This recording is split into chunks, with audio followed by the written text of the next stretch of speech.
Halo, assalamualaikum warahmatullahi wabarakatuh. Selamat siang untuk kawan-kawan semua. Saya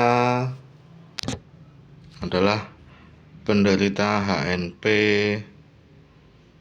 L2, L3, L4, L5, dan S1. Dan ini saya sudah melakukan fisioterapi selama hampir kurang lebih 2 bulan tanpa ada hasil yang signifikan. Hanya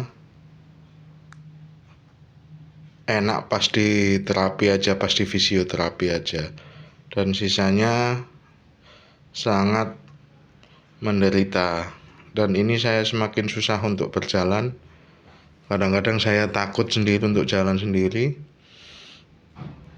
Ayo kita teman-teman sebagai sama-sama penderita HNP, spondylosis dan skoliosis atau sciatica, kita sharing bersama di YouTube ini, channel ini, karena saya dianjurkan untuk operasi meskipun menggunakan BPJS, tapi tidak tahu kapan operasinya karena saya antriannya sangat amat banyak.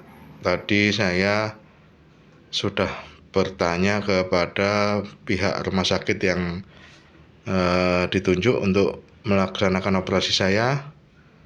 Ternyata saya masih di antrian nomor 203.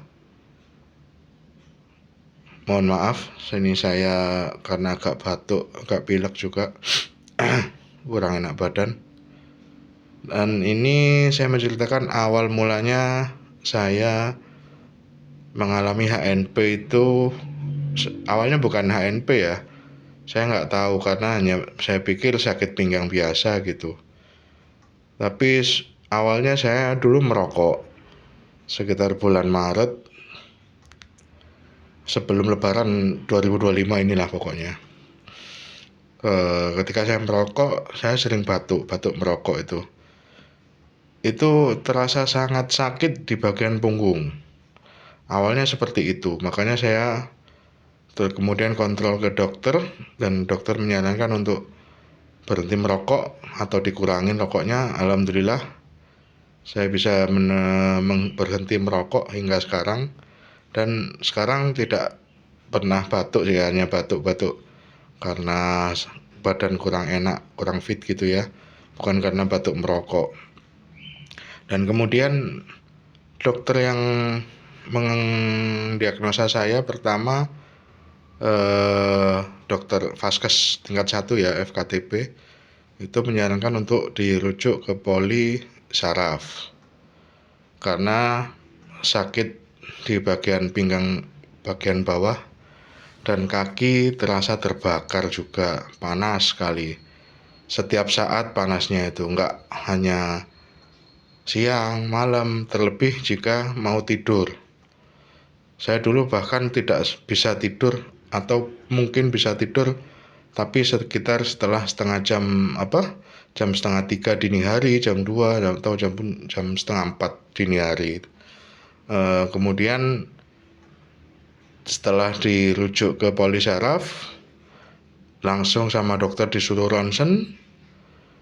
Dan seminggu berikutnya ketika membacakan hasil foto ronsen itu, saya dinyatakan mengalami HNP atau saraf kejepit.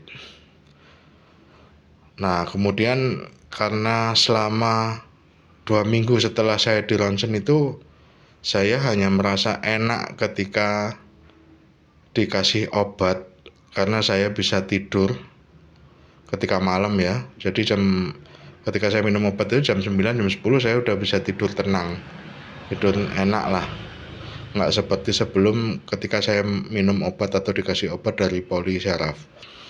Kemudian saya bertanya kepada dokternya, "Dok, apakah tidak lebih baik untuk di MRI biar bisa lebih jelas untuk penyakit saya ini, apakah saya ini mengalami saraf kejepit atau mungkin yang lainnya?" Karena dengan MRI kan lebih jelas ya kawan-kawan. Jadi akhirnya dokter merujuk ke poli ortopedi karena yang punya wewenang untuk bisa melakukan MRI itu hanya poliortopedi atau dokter spesialis ortopedinya. Kemudian saya dikonsulkan dan seketika itu juga dokter ortopedinya atau dokter spesialisnya ngomong ke saya kalau bapaknya siap operasi kalau memang ada apa-apa di tulang belakang itu Pak, atau kemungkinan saraf kejepit ataupun yang lainnya. Nah itu akhirnya saya bilang saya siap dioperasi, dan alhamdulillah langsung seketika itu juga di MRI. Mungkin karena lagi kosong atau mungkin rezeki saya ya, saya hanya antri satu pasien, jadi saya nomor 2. Saya hanya menunggu sekitar setengah jam lah mungkin. Jadi itu awal mula saya menderita HNP, dan semakin hari semakin memburuk. Karena saya sudah jalan ya pakai walking stick yang kaki satu ini, kaki tunggal. Nah ini seperti ini. Itu pun masih terasa berat dan sering jatuh. Terlebih setelah dalam minggu-minggu ini saya sering jatuh.